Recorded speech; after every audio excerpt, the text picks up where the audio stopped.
Vem ouvir, vem falar, venha ver. Tá na hora do JTT. A democracia na América Latina está sob ataque. Golpes de Estado, lawfare, os assédios judiciais e perseguição política são as novas armas para silenciar os povos e suas lutas. Mas a resistência continua. No dia 18 de julho, o Portal Desacato e a Cooperativa Comunicacional Sul realizam o seminário Golpes, Anistias e Lawfare no Brasil e na América Latina. Um debate urgente com especialistas que vão analisar os riscos da nossa democracia e apontar os caminhos de luta.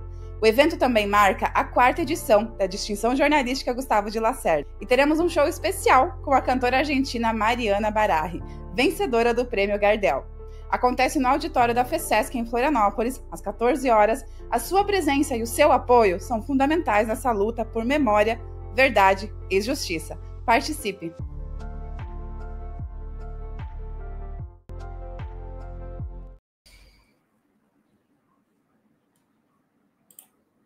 Muito bom dia a todas, todos e todes. Eu sou Amy Pandolfo e estou aqui nesta sexta-feira, dia 4 de julho de 2025, chegando a hora do nosso seminário Golpes, Anistias e Lawfare, ou Lawfare, como me corrigiu a nossa querida palestrante que vai participar, então, também no seminário, nosso seminário, e eu estive entrevistando ela na quarta-feira passada, tá? Lá no nosso YouTube, aqui, lá, onde quer que você esteja assistindo, está no nosso canal do YouTube a entrevista que eu fiz com Cleide Martins, e vou tentar trazer toda semana um dos nossos seminaristas ali, do nosso seminário Golpes, Anistias e Lawfare, ou Lawfare. Eu não vou me culpar tanto, viu? Porque ontem também no ICL Notícias, o Rodrigo Viana também falou em Lawfare, trazendo a notícia da visita, né, do presidente Lula ontem com a Cristina Kirchner, e também falou Lawfare. Então eu não vou me sentir tão culpada. Eu acho que a gente deveria mudar agora, porque, né, afinal, a gente está no Brasil e a gente lê conforme o português da gente e vamos se virando, né, gente? Hoje, então, o nosso JTT Debates vai ser sobre responsabilização das plataformas digitais, gente. A gente tem que debater sobre isso. Tentei trazer um advogado, uma advogada que entendesse bastante sobre o tema, mas não é fácil porque esses e essas são muito ocupados, né, gente? Quem está aí por dentro trabalhando junto com o STF, mas eu trouxe figuras de peso também que vão contribuir e muito nesse nosso debate. Então, vamos lá, gente. A decisão do Supremo Tribunal Federal de responsabilizar as Big Techs por conteúdos ilegais publicados por usuários acirrou o debate sobre liberdade de expressão, moderação de conteúdo e o papel do Estado na regulamentação da internet. O STF argumenta que Google, Meta, Facebook, Instagram, WhatsApp e outras plataformas falham na remoção de discurso de ódio, fake news e perfis falsos, exigindo maior responsabilização. E isso é verdade, gente. Eu me lembro bem que lá em 2022 a gente criou grupos de muitas pessoas que a gente se juntava para ir lá ficar denunciando fake news, discurso de ódio que rolavam nas campanhas. Era um trabalho fenomenal que a gente fazia, mas para pouquíssimo resultado. Enquanto isso, muitos dizem que essa função não cabe ao STF, mas sim ao Congresso. Esse Congresso da mamata aí que a gente está vendo, que está viralizando essa tag aí no Congresso da mamata, agora é a vez do povo, tá sensacional isso. Mas que, por sua vez, esse Congresso não faz nada, não leva essa pauta ao debate.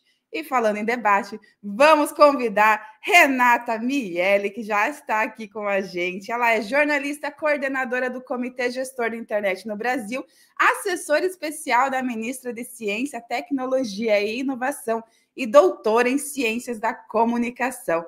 Muito bom dia, Renata Miele. Conta pra gente, além desse brevíssimo e resumidíssimo currículo que eu trouxe seu, quem é você? Oi, Emi, bom dia a todos que estão acompanhando aqui o Desacato nessa manhã fria, não sei como é que tá aí, eu tenho visto, menina do céu, as imagens de Santa Catarina sob o gelo e a neve, Tá frio. pois dizem que as mudanças climáticas, né, não estão acontecendo. Ah, Não, tô eu muito. sou, apesar de tudo isso que você disse que eu sou, no fundo eu sou apenas uma militante de muitos e muitos anos pelo direito à comunicação, pela democratização dos meios de comunicação, em defesa da comunicação popular, alternativa, e sou mãe do Bernardo e do Gabriel, porque esse é o título mais importante da minha vida. Ai, que delícia! Eu sou mãe de pet do Fred e da Frida. Ah, eu sou mãe de pet também, quer dizer, agora eu É, fico um pouco na dúvida se eu sou mãe ou avó, mas tá tudo bem. já os filhos já são deles, né? Os pets. É isso aí. Vamos convidar também o Carlos Tiburcio, que também está aqui já nos bastidores. Vamos ver se ele liga a câmera dele para eu colocar ele aqui na tela. O Carlos Tiburcio é jornalista e foi uma das principais lideranças do movimento estudantil em 1968 na Bahia. Ele é militante de organizações de resistência à ditadura. Ele permaneceu preso de 1973 a 1975. Trabalhou em veículos da grande imprensa e em jornais alternativos. Ele exerceu a função de assessor especial da Secretaria-Geral da Presidência da República. E pela Boitempo, ele publicou o livro Dois Filhos deste Solo. Não estou ainda com a câmera dele, então acho que depois, quando ele conseguir retomar... Carlos, qualquer coisa, sai da sala e entra de novo e a gente traz... Opa! Bora! Testando áudio. Eu acho que vamos trazer o Carlos depois para a gente falar sobre isso. Renata, vamos conversando a gente enquanto isso. O que você está achando ali dessa disputa ali de poderes entre poderes? Congresso não faz nada, deveria fazer. Aí o STF vai lá e faz alguma coisa. O que você está achando disso tudo? Então, Emi, esse é um debate muito complicado, né? Porque nós passamos muitos anos no Congresso Nacional, na Câmara dos Deputados, mas também no Senado, né? Discutindo um projeto de lei que tinha como abordagem principal estabelecer um rol de regras, né? De normas para a atuação das grandes plataformas digitais no país, né? Ele ficou conhecido como PL das fake news, mas, na verdade, de fake news mesmo ele não tinha nada, porque ele não era um projeto para regular o conteúdo que cada usuário publica na rede, porque isso é muito complicado, Emi. São bilhões de conteúdos postados todos os dias. Você discutir se uma coisa é fake news ou não dentro de um conteúdo não é uma coisa tão simples, a gente precisa trazer uma reflexão sobre isso. Então, até onde vai uma opinião, até onde começa uma desinformação. O nosso Código Civil Penal não tipifica de forma muito clara, por exemplo, discurso de ódio. Então, aquele projeto lá, ele discutia do ponto de vista das funcionalidades e da estrutura da prestação dos serviços, como essas plataformas deveriam atuar para impedir que conteúdos danosos ganhassem velocidade, ganhassem alcance, viralizassem como a gente usa. Porque o que viraliza, Emi, não é o meu conteúdinho lá, tadinha de mim, entendeu? Ou de você. Isso raramente acontece. O que viraliza é aquele conteúdo que você impulsiona e põe muito dinheiro para aquilo chegar muito longe. Sim. Não é à toa que, por exemplo, em campanhas eleitorais, candidatos colocam milhões e milhões de reais para os seus posts alcançarem mais pessoas. Então, a partir do momento que você bota dinheiro, a plataforma está lucrando com aquele conteúdo. E aí, aquele conteúdo, ela sabe do que se trata, afinal de contas, ela aceitou receber, né? Então, transparência, um devido processo. mas o lobby das big techs e os interesses da extrema-direita inviabilizaram a votação desse projeto e, na ausência de normas, depois de uma tentativa de um golpe no Brasil, o STF, que tinha 2 ações de repercussão geral, que, na verdade, nem eram sobre desinformação muito, eram ações antigas, uma até do Orkut, acabou assumindo a responsabilidade de definir, pelo menos, parâmetros gerais para que essas plataformas pudessem passar a responder por conteúdos que são tipificados como crimes já no nosso ordenamento jurídico. Então, assim, o ideal, Emi, você falou aí no começo, o ideal era que o Congresso Nacional tivesse definido essas regras, inclusive porque é papel do Congresso definir leis. O STF julga a constitucionalidade das leis, e o que o STF fez foi, na verdade, ir um pouco adiante, né? E estabeleceu parâmetros, mas de forma geral, porque o STF não legisla, né? Sim. Então, nós ficamos nesse vácuo aí, nessa situação. A gente vê, né, que os papéis estão totalmente se invertendo, né, Renata? A gente está vendo ali uma movimentação agora de forma orgânica, que está muito bonita, contra o Congresso, né? Tá ali contra. Não, né? Ontem até a gente tem que cuidar, porque ontem no Jornal Nacional já trouxeram que, nossa, o povo está atacando o Congresso, né? Já desvirtuam.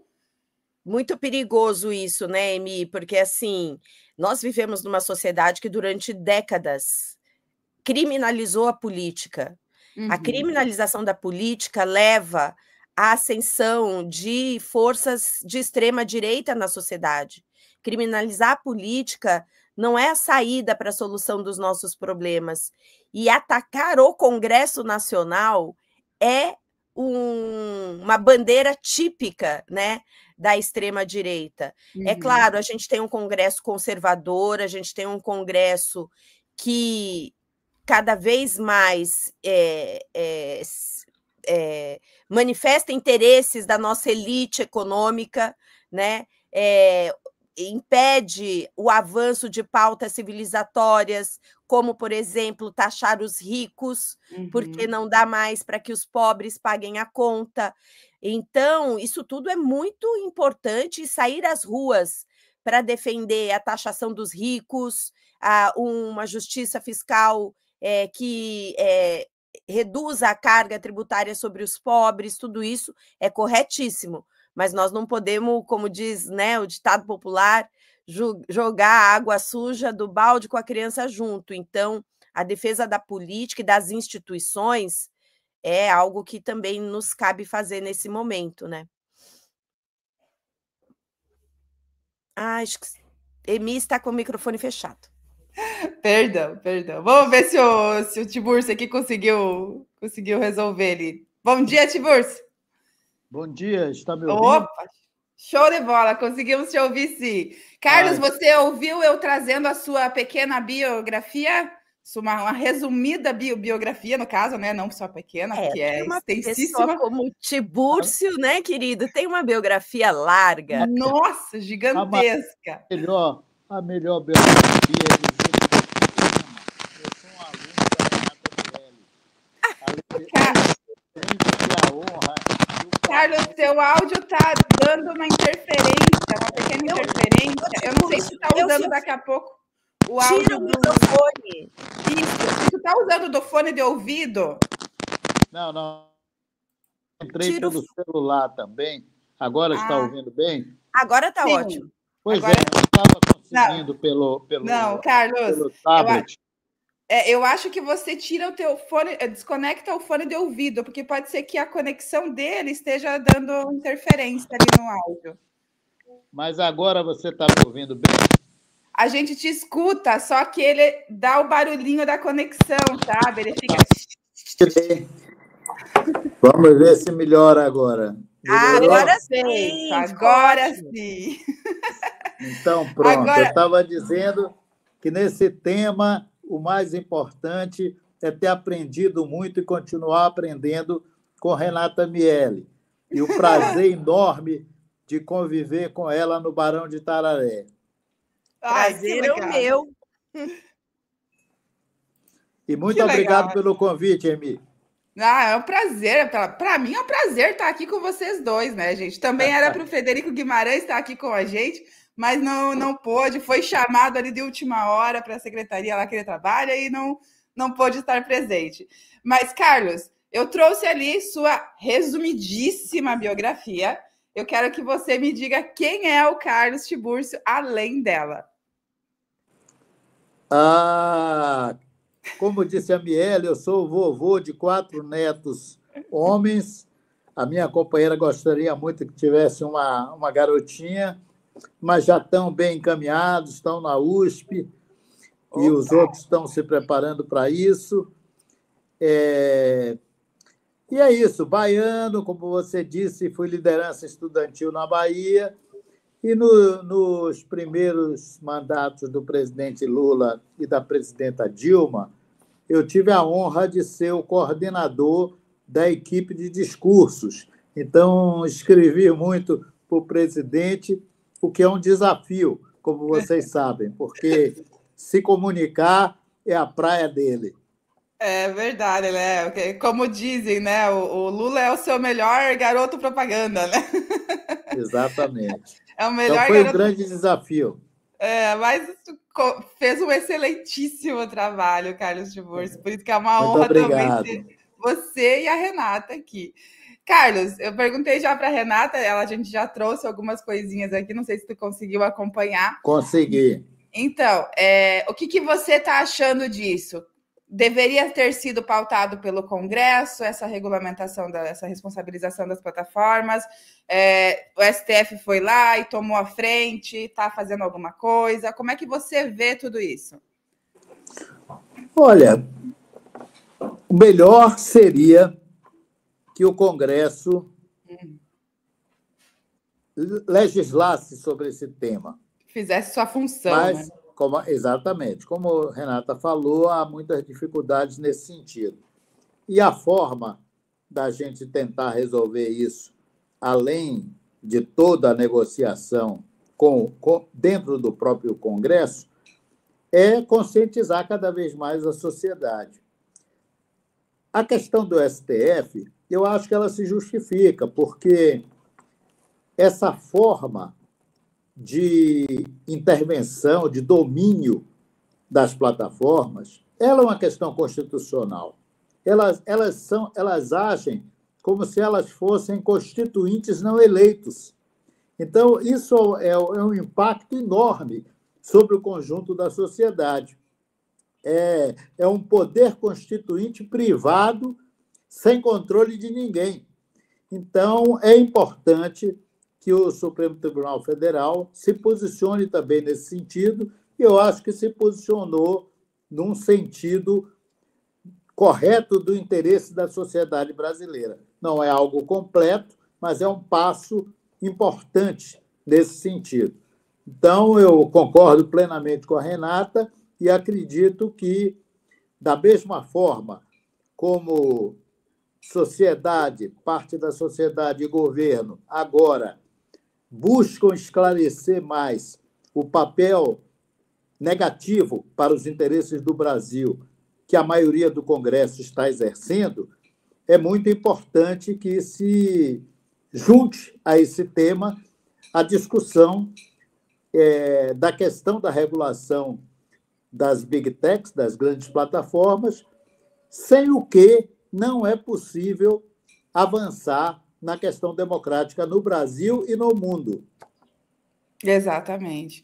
A Renata antes trouxe também, né, uma questão que eu achei bem interessante também, que é a questão de como é que você define como é que você vê quando uma opinião deixa de ser opinião e passa a ser uma mentira, uma fake news, ou enfim, né? É difícil controlar isso, mas o STF tem ali na sua mão a nossa Constituição Federal, né, que define muita coisa já sobre o que é crime, o que é xenofobia, o que é racismo, né, o que fere a igualdade de direitos do artigo 5º, o STF tem ali na sua mão isso. Então, claro, tem muita gente dizendo que não é função do Congresso, porque, obviamente, vai também, que não é função, perdão, do STF, né, trabalhar com isso, mas, ao mesmo tempo, tá lá, não cobra, né? Quem critica essa função parece que não esquece de cobrar o Congresso de fazer o seu trabalho, que é legislar, né?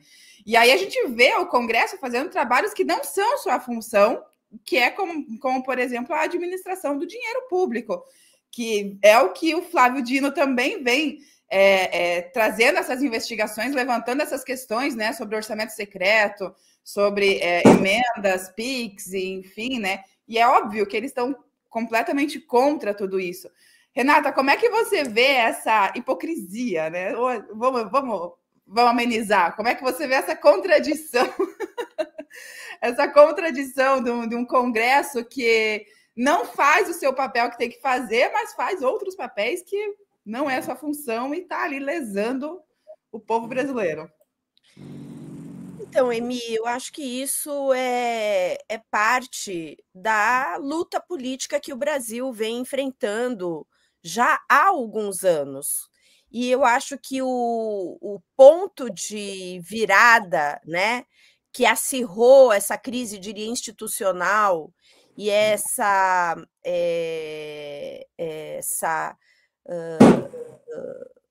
invasão de prerrogativas, né, que o legislativo vem fazendo, isso teve uma viragem importante, um ponto de virada importante quando foi aprovadas as emendas, né, do orçamento secreto, né? E essas emendas, da maneira como elas foram aprovadas, veja, historicamente o Congresso sempre teve um rol de emendas parlamentares, né? Isso dava ali um poder a mais, né? Ampliava um pouco o poder dos parlamentares, que poderiam destinar uma quantidade de recursos para as suas bases eleitorais ou para outras áreas de atuação. Isso sempre aconteceu dentro de um certo equilíbrio político. Com a aprovação do orçamento secreto, daquelas emendas, o Congresso Nacional passou a ter um poder sobre os recursos, né, muito importante, a ponto de hoje um deputado muitas vezes ter um poder maior do que até órgãos de governo para destinação de recursos de forma totalmente opaca. Então, eu acho que essa crise, ela começa, não é que ela começa, ela tem um ponto de virada nesse momento. E é isso que nós estamos vivendo hoje. Então, você tem casos em que você convida deputados para assumirem cargos no governo, e esses deputados não têm interesse, porque eles olham e falam: olha, eu acabo que eu tenho muito mais poder aqui do que se eu estivesse no governo federal, né? Exato. Então, isso é muito grave. Agora, como eu disse, é preciso que a gente encontre um caminho de estabelecer uma repactuação entre os três poderes da nossa República, né? Que foram completamente erodidos, principalmente nos anos do governo Bolsonaro, mas que o governo do presidente Lula tem procurado estabelecer mecanismos de restituir esse pacto federativo, eu diria assim, esse pacto político entre os poderes. Agora é parte da luta política, e isso vai se acirrando em razão da proximidade da eleição de 2026, onde os interesses eleitorais vão sendo colocados à frente dos interesses políticos gerais da sociedade, e a gente vive, então, esse momento que eu considero grave, né, de uma, digamos, de uma nova crise institucional, mas que eu acho que o STF e o Executivo, e creio, né, acredito que o próprio Parlamento brasileiro, em nome dos seus presidentes, vão procurar um caminho de solucionar essa situação. Agora, é um problema, né, Emi? É a luta política num país dividido onde a extrema-direita ainda tem muito peso político não só no Brasil, mas com apoio internacional num mundo muito marcado por uma crise também, né? Você até trouxe antes, né? A extrema-direita, ela paga rios de dinheiro para divulgar uma mentira, para criar uma fake news e divulgar e propagar ela e fazer ela girar em todos os lugares, né? A extrema-direita faz isso, né? Eu até estava assistindo. Agora, não vou me recordar o nome dele, mas é um historiador aí bem famoso na internet. Até se vocês souberem quem é, falem aqui para eu não deixar de trazer os méritos. Mas ele falou num podcast que ele respondeu justamente a pergunta sobre a comunicação da esquerda. Né? Por que a esquerda falha na comunicação? Ele falou, a esquerda não falha na comunicação. A comunicação da esquerda é ótima. O problema é que a esquerda não tem dinheiro para bancar e também não tem a liberdade de cometer crimes como a extrema-direita tem, porque a extrema-direita está ali cometendo crimes, criando fake news, fazendo discursos de ódio e nada acontece com ela. Por quê? Porque ela, principalmente, além de tudo, ela tem dinheiro para estar. E aí a esquerda, mesmo quando traz a verdade, mesmo quando comunica a verdade, corre o risco ainda de sofrer assédios judiciais, como acontece muito por aí, né? Os assédios, as pessoas, os políticos, enfim, vai lá e processa os jornalistas, o jornalista traz as notícias, né, Renata, Carlos? A gente sabe bem disso. O jornalista vai lá, traz a notícia, traz o fato verídico, que é a obrigação do jornalista trazer, né? Comunicar à população sobre o que está acontecendo, e aí vai lá, é processado, tem que pagar advogado, tem que pagar os processos todos que a justiça exige, e mesmo que ganhe o processo, mesmo que saia vencedor do processo, sai perdendo de qualquer forma, né? Foi uma coisa que a Cleide Martins, inclusive, trouxe para a gente na última quarta-feira, ali na nossa entrevista sobre o lawfare. Ai, gente, agora vai ser lawfare e não tem mais o que falar. Carlos, traz a tua contribuição sobre isso para nós também. Olha, Emi, de fato, há uma distorção profunda, há uma forçação de barra para impor essa usurpação do parlamento das prerrogativas do executivo, e não há outro caminho, além da denúncia, de se fazer a disputa política na sociedade. Essa campanha agora, você até se referiu antes de nós começarmos, da mamata do Congresso da Mamata, é o tipo da campanha que pega na sociedade, porque há um sentimento profundo antissistema, difuso, e que a extrema-direita capitaliza esse sentimento, não só no Brasil, como em vários lugares do mundo. E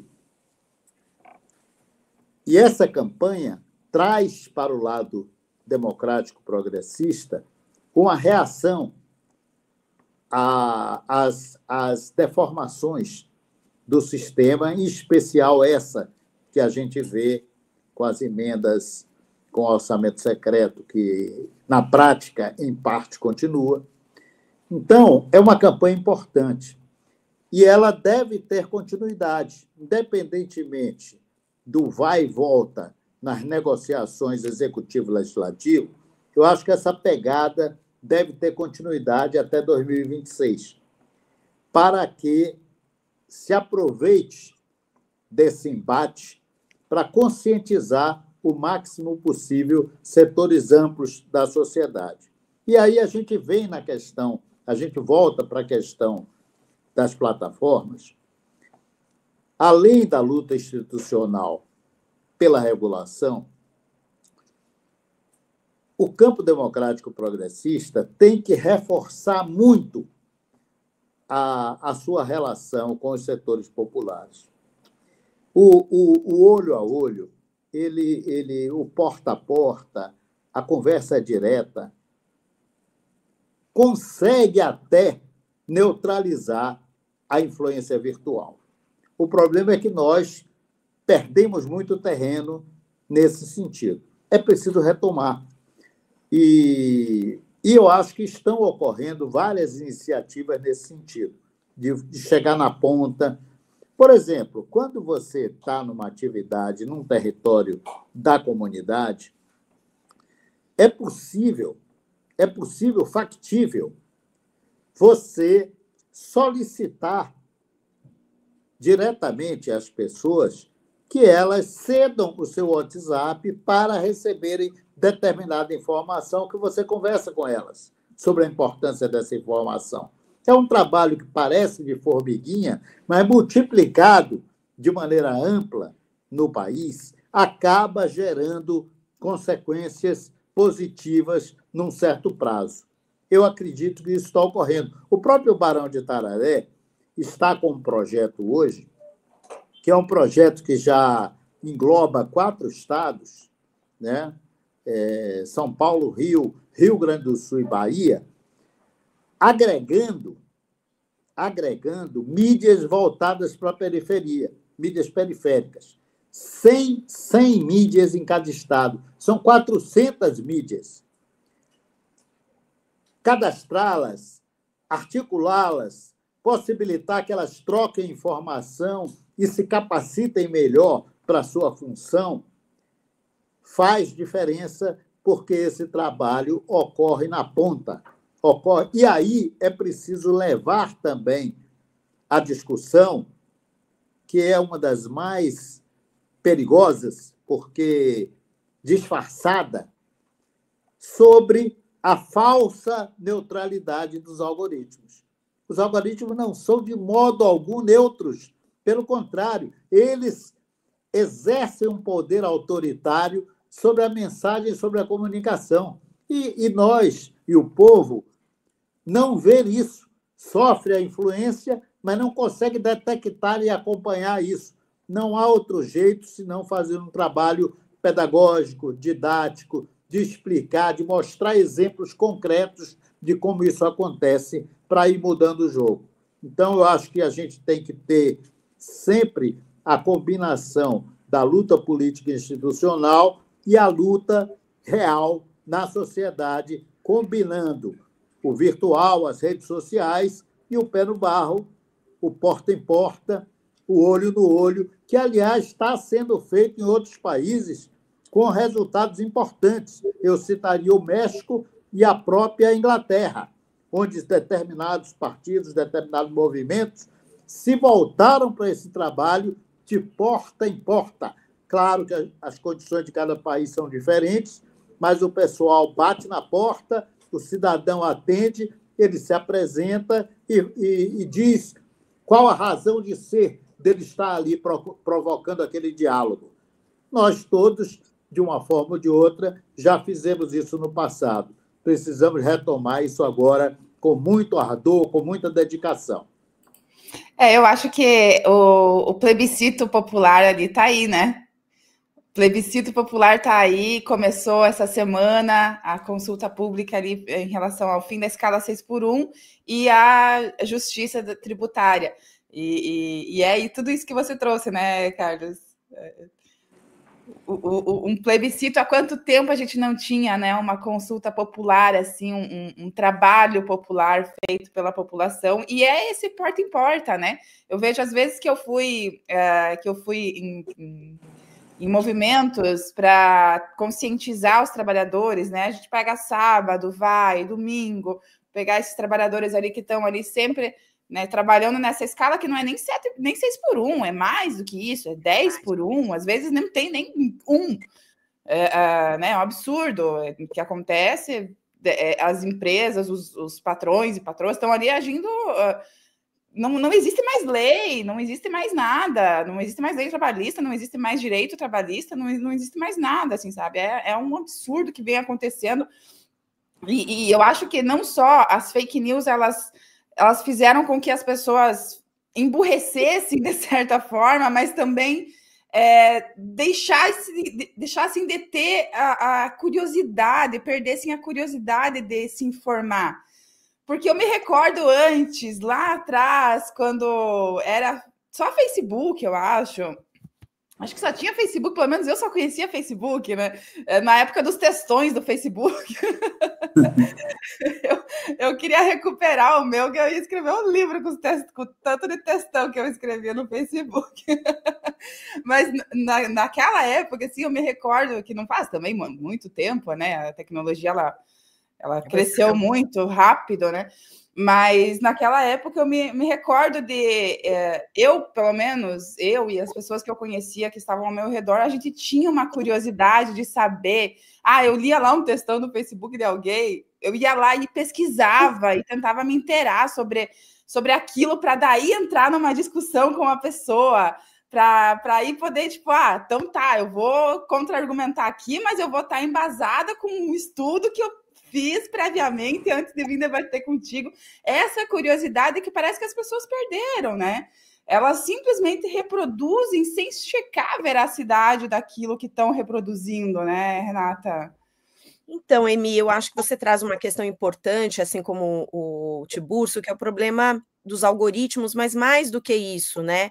É o próprio design, a arquitetura dessas plataformas, porque elas geraram uma dinâmica comunicacional na qual não há mais diálogo, que o Tiburcio falou da importância de você recuperar o diálogo. E esse diálogo ele deixou de existir, inclusive entre os textões, porque você vê a evolução da arquitetura dessas plataformas. Então, elas passaram. Você muito provavelmente está falando de uma primeira fase dessas plataformas lá no Facebook, aonde você não tinha os reacts, você também não tinha exatamente um algoritmo atuando da maneira como eles atuam hoje. Com o desenvolvimento dessas funcionalidades, você mudou o design. E hoje as pessoas ficam presas, né? Ninguém mais entra no Facebook, ninguém mais lê texto, né? Então, hoje as pessoas ficam presas naqueles conteúdos que são basicamente imagens estáticas, os cards, as fotos, né?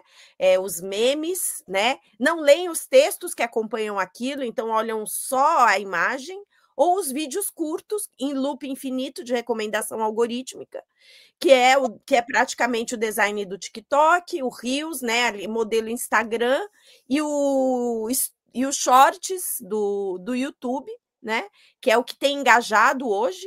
E isso faz com que a distribuição do algoritmo distribua os conteúdos de acordo com o perfil de psicológico, comportamental do indivíduo para direcionar aquilo que você tem mais interesse. Então, e você fica numa dinâmica de que você vê aquilo, você não para. Então, também para você desenvolver reflexão, conhecimento, você precisa de tempo. O tempo é fundamental. E hoje o tempo está deixando de existir, ele está cada vez mais comprimido por tantas tarefas que você, no multitela, naquele rolar frenético dos conteúdos. Então, você fica engajando apenas naqueles conteúdos que despertam algo de emocional. E o que desperta mais emoção? Raiva e medo. E isso vai nos colocando em grupos separados. E acabou o diálogo. Eu não discuto mais com quem discorda de mim. Eu ataco. Eu boto lá né? Então, assim, essa dinâmica fragmentou, erodiu a possibilidade de um debate público, né? E isso extrapolou das redes para a vida real, a ponto de você ter agressões, que eram fenômenos que a gente não via há muitos anos na luta política brasileira. E isso nasceu com a exacerbação da intolerância promovida por esse novo ambiente comunicacional. Por isso, a gente precisa, sem dúvida nenhuma, responsabilizar essas grandes big techs, né? Então, o Supremo ele deu um passo importante. Acho que tem lacunas e problemas na decisão do STF, que o Congresso ou o Executivo vai precisar ver como preenche, porque não é apenas a decisão em si, sabe, Emi? O que é crime na lei, como é que as plataformas vão aplicar isso? Essa é a grande questão, né? Como é que elas vão interpretar se um conteúdo e que ela recebeu uma notificação e ela retira conteúdo, e aquele conteúdo, será que é ilegítimo mesmo?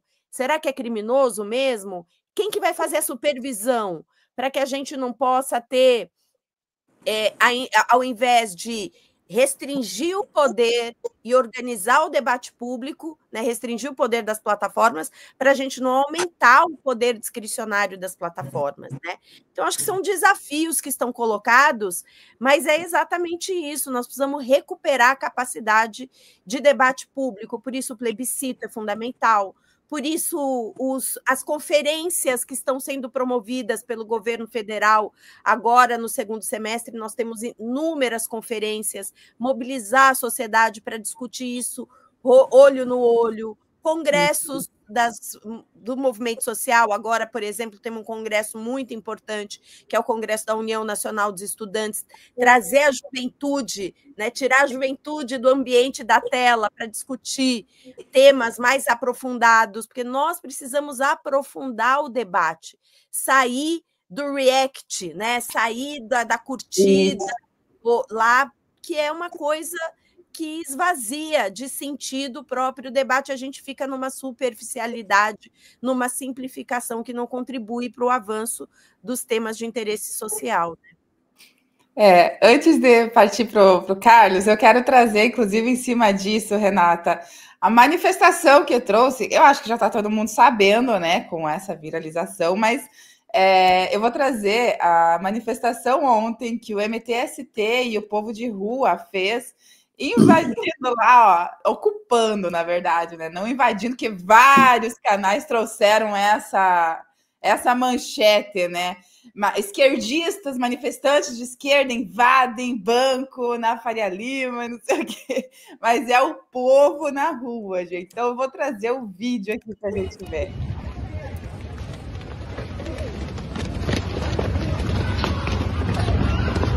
Muito legal essa manifestação ontem. Mostrando, né, para esse super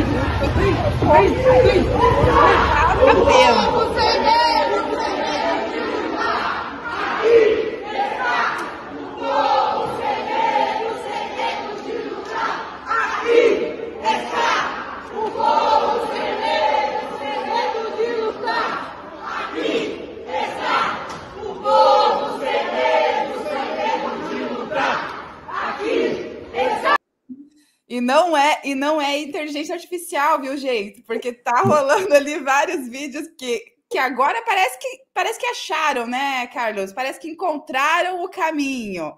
Encontramos o caminho. Temos que fazer como eles, só que ao invés de trazer mentiras, trazermos a verdade. E aí tem vários vídeos na internet ali rolando, no TikTok, no X, no Facebook, no Instagram. Tá rolando diversos vídeos ali feitos com inteligência artificial do povo mesmo ali, ó, falando e trazendo a verdade, trazendo o Congresso da Mamata, trazendo agora é a vez do povo, né? E que de alguma forma, eu acredito que tenha contribuído sim para essas manifestações, né? O Boulos também está convocando manifestação para o dia 10, né, Carlos? O que tu acha disso? O que tu está achando disso? Fundamental mesmo. Essa pegada, como a gente já abordou antes, a Renata também reforçou, essa pegada tem que continuar. Ela aponta um rumo. Tem questões que, para a compreensão e o sentimento popular, elas são impossíveis de neutralizar com fake news, com abordar, com desinformação. Quando você coloca, por exemplo, essas duas questões principais do plebiscito popular, elas são extremamente didáticas e elas fazem aflorar uma compreensão já dada, já intuitiva, que está na cabeça do povo. Todo mundo sabe que o rico não paga imposto na prática e que a carga tributária está em cima do povo trabalhador. Você trabalhar isso, mostrar isso de forma didática, tem um poder de mobilização, de conscientização muito grande. Da mesma forma, a questão da jornada de trabalho, porque você não precisa falar para as pessoas o quanto lhes é roubado das suas próprias vidas essas condições de trabalho escorchantes, que não dão tempo para nada do que é realmente valioso na vida das pessoas. Então, são dois exemplos muito fortes de mobilização. O outro, que tem a ver com a perspectiva de soberania de país, de autonomia, é a questão da usura. A usura é algo que está entranhado na consciência do povo. Você mostrar o quanto o financismo do capitalismo atual é responsável por grande parte da exploração e da opressão, quer dizer, o BBB aí joga um papel importante também. Foi muito feliz essa formulação no sentido de propagar. Então, eu acredito que nós estamos no rumo certo. Nós criamos realmente... eles chamaram para a briga e a gente não deve deixar o palco da briga. Pelo contrário, mesmo que negocie, que vá para lá, vá para cá, nas negociações aí do Congresso, que são inevitáveis, fazem parte do jogo institucional. Eu não me surpreenderia, mal comparando, que esse ataque da Câmara, do Congresso, se transformasse num ataque, mal comparando, de Israel, dos Estados Unidos ao Irã, que depois tiveram que sair correndo para pedir o cessar-fogo. Quer dizer, eles provocaram uma situação e que eles já estão vendo as consequências. Nós é que temos que compreender, como você disse, Emi, que um rumo foi acertado, foi apontado e nós temos que continuar por aí. O Emi, voltando, então, pegando esse gancho, mas voltando ao nosso tema das plataformas, a Renata acho que colocou a palavra fundamental. Responsabilizar as plataformas pela sua ação é um ato de soberania, não é censura em hipótese nenhuma. Nós temos que levar esse debate para baixo, para a sociedade. Com certeza. Trata-se, na verdade, como ela disse também, de você garantir que a arquitetura dessas plataformas, a arquitetura digital, respeite os direitos elementares coletivos, o interesse público. Traga o que a pessoa quer ver e não o que querem que a pessoa queira ver, né? Exatamente, a diversidade cultural. E no nosso caso, dos países do Sul, na verdade, se estabelece um outro paradigma, que é o paradigma de um novo colonialismo informacional. É isso que nós estamos vivendo nos países do Sul. Então, a gente precisa regular, precisa que isso se traduza em valores nossos e não só os valores do Vale do Silício e da desinformação que serve à extrema-direita. Exatamente. Renata? Não, Emi, só para dizer que eu acho que a gente precisa, de fato, retomar a iniciativa, né, de popular, social, de levantar as bandeiras justas do nosso povo, a questão da taxação das grandes fortunas, de uma reforma tributária justa, né? Então, ocupar as ruas, os movimentos sociais, os congressos. Então, acho que tudo isso é muito importante. E nós temos uma dificuldade quando a gente olha para como levantar essas bandeiras e fazer essa disputa política nas redes sociais. Porque, além de não termos o dinheiro, né, além de não podermos dar um passo além de um limite ético, que é a marca da esquerda, dos setores progressistas, de que a gente não usa de recursos de ódio e nem de mentiras para fazer o debate público, a gente tem um projeto de nação, a gente tem um projeto de país, nossos conteúdos não são acionados pelos algoritmos, porque exatamente o algoritmo ele aciona aquilo que está na camada mais superficial do senso comum, simplificando a complexidade do debate público. E a gente precisa compreender de que maneira a gente se posiciona para enfrentar isso. Nesse sentido, eu acho que, como disse, concordo que nós precisamos retomar a iniciativa política, mas tenho uma pequena divergência, eu diria assim, ou preocupação com o eixo político que está sendo colocado para a convocação dessas manifestações e da luta agora. Porque, como eu disse no início, há uma sensação na sociedade brasileira histórica de criminalização da política, de criminalização das instituições, e quando a gente simplesmente mobiliza em torno de uma bandeira, que é o Congresso da Mamata, ou o que seja, é bonito ver viralizar? Sim, mas quais as consequências políticas que isso pode ter? Porque, como disse o Tibúrcio aí, isso é uma bandeira que a extrema-direita captura muito facilmente e que tem levado à criminalização da política e das nossas instituições, tem levado ao fortalecimento de candidaturas e figuras da antipolítica. E a antipolítica, na verdade, é o crescimento da extrema-direita no nosso país.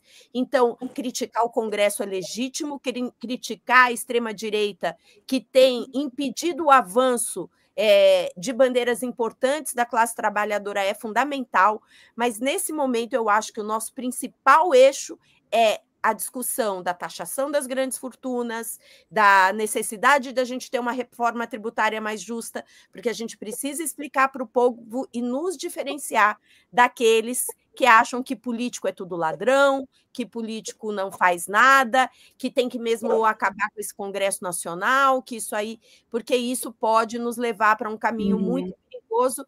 É claro que quando a gente levanta essas bandeiras, a gente tem tudo isso no nosso né? Eu acho que Renata...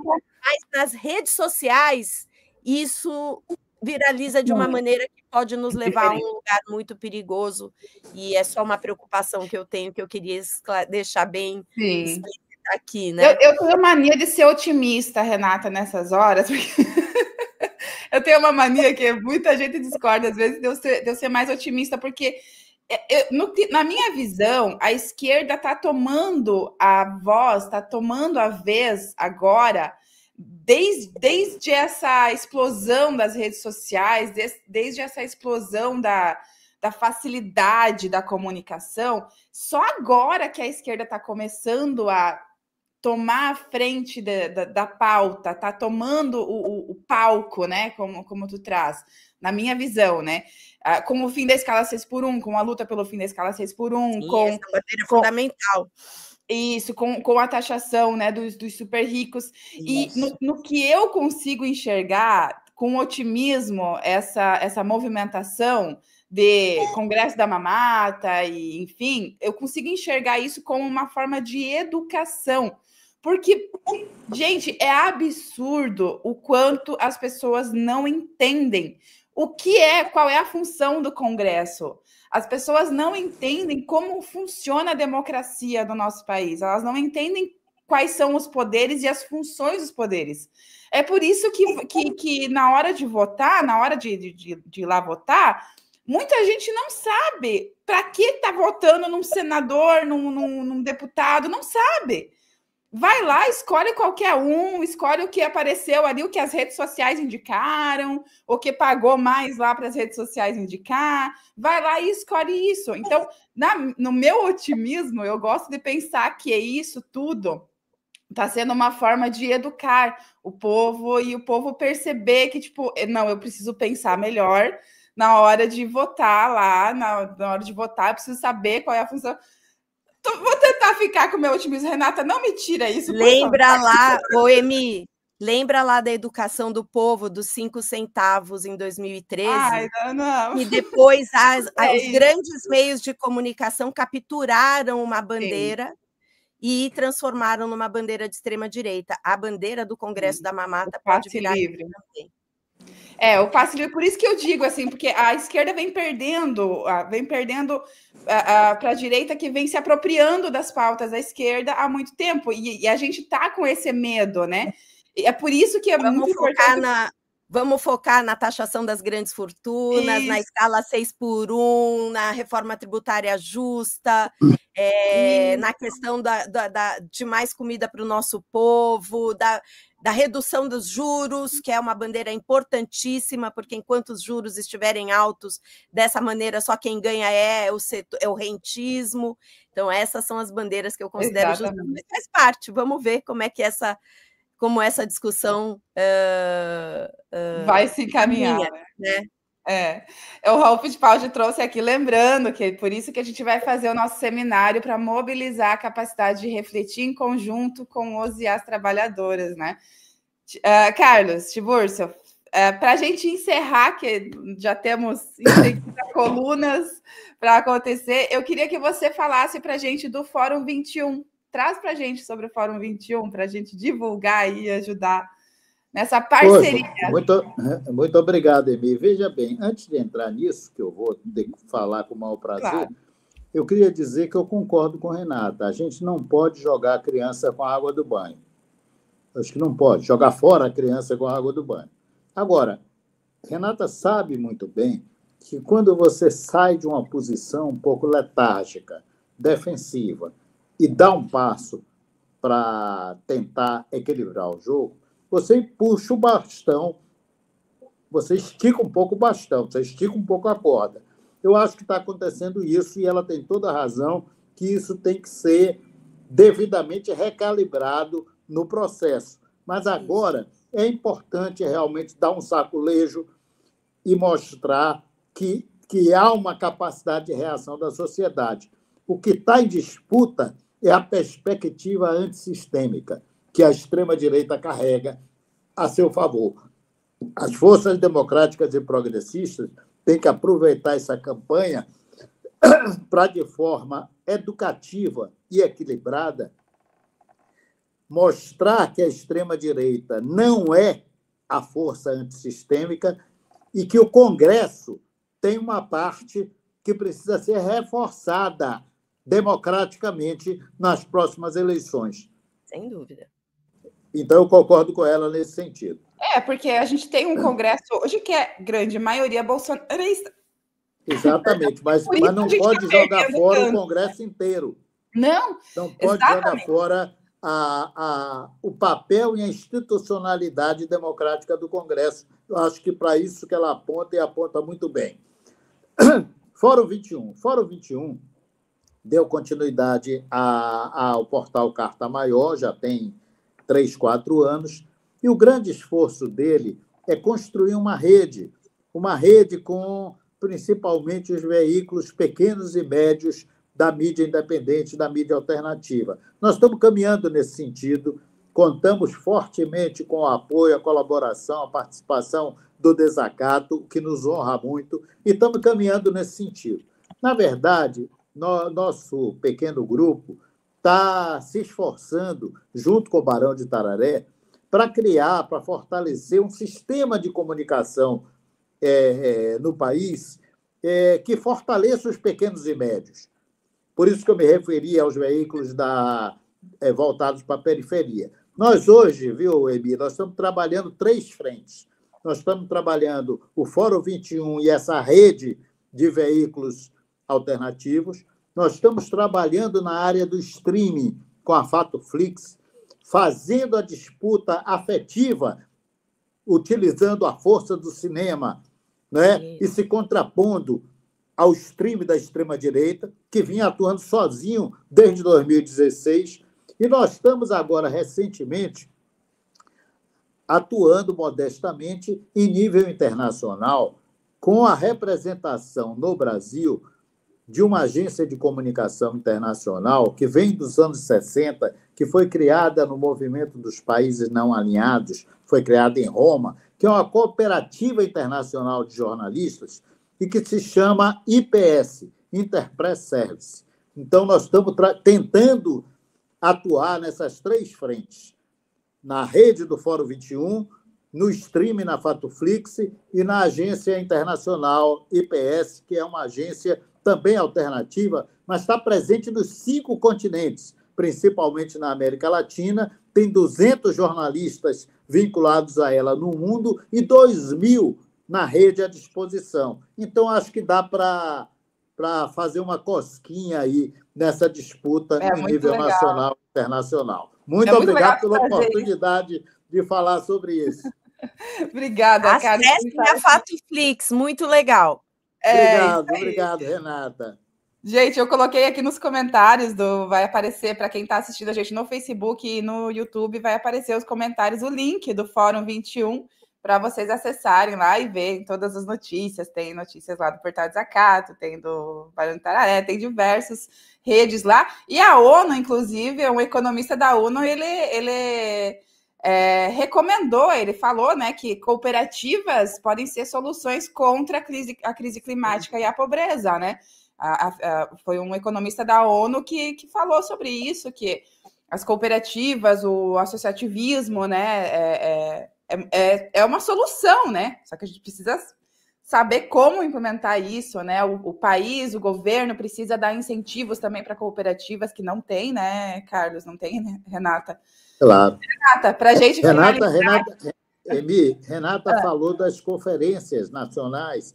Uma agora, em agosto, é a Conferência da Economia Solidária, que justamente pega esse tema do cooperativismo, das iniciativas capilarizadas por todo o Brasil. Muito importante. Ladislau Dalbo está atuando fortemente, o Gilberto Carvalho está à frente da secretaria. Realmente acho que vamos ter um segundo semestre bem movimentado. Que bom. Renata, para a gente finalizar. Não, Emi, queria agradecer a oportunidade desse diálogo tão prazeroso aqui e dizer que é muito importante que a gente tenha espaços como esses para que a gente possa refletir sobre os problemas contemporâneos, inclusive às vezes com algum grau de diferença, e a diferença ela é importante porque elas não, é esse diálogo que as plataformas impediram a gente de estabelecer.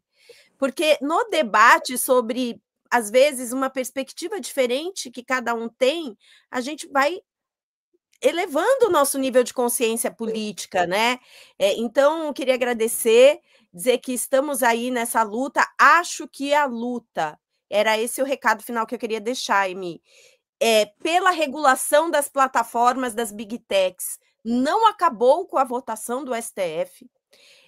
O STF deu um pequeno passo importante, mas que precisa ter continuidade para que a gente realmente possa fazer com que esses parâmetros fixados sejam eficazes, tenham procedimentos claros para serem aplicados. Por isso, nós não podemos deixar de cobrar que o Congresso Nacional aprove uma legislação sobre regulação das plataformas. Então, esse é o recado que eu queria deixar, e é preciso a pressão da sociedade sobre o Congresso para que a gente encaminhe esse debate tão importante que tem uma relação intrínseca com a sobrevivência da nossa democracia.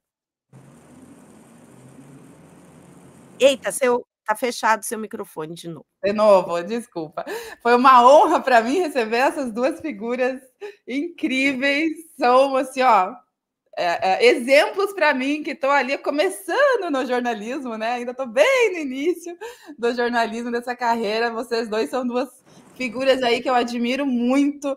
Agradeço muito por terem topado, Renata, Carlos, por terem topado estarem aqui hoje nesse JTT Debates, que eu venho tentando fazer ali de uma forma que vale a pena e que eu mereça figuras como vocês aí, que são muito importantes para a nossa luta, né? E a gente nem diverge, né, Renata? A gente está ali apenas com refletindo. Pontos diferentes. E é necessário também, né? Que tenha ali um otimismo, um realismo, às vezes o pessimismo também é importante, é interessante que exista, né?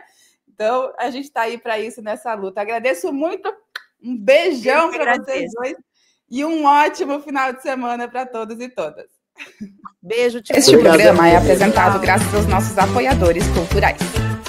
Sintraceb, FESESC, Sindisaúde Santa Catarina, Sinjusc, Sinergia, Sintracem, Sinasef, Seção Sindical IPSC, Sindiprev Santa Catarina, Sintesp, Ciel, seja um apoiador cultural. Ligue para 499-8808-5438.